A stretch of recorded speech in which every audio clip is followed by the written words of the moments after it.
السلام علیکم ورحمۃ اللہ وبرکاتہ۔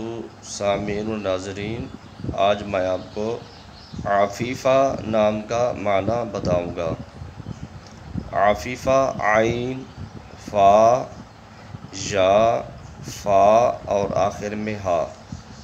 عین کے اوپر زبر، فا کے نیچے زیر، یا کے اوپر جزم، فا کے اوپر زبر اور آخر میں ہا۔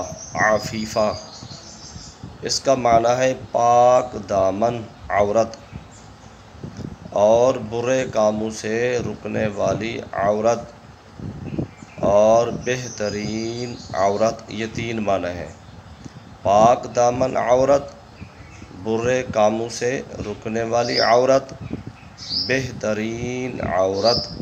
لہٰذا اگر کوئی شخص اپنی بچی کا یہ نام رکھنا چاہتا ہے تو یہ رکھ سکتا ہے، کیونکہ اس کے معنی بہترین اور اچھے ہیں۔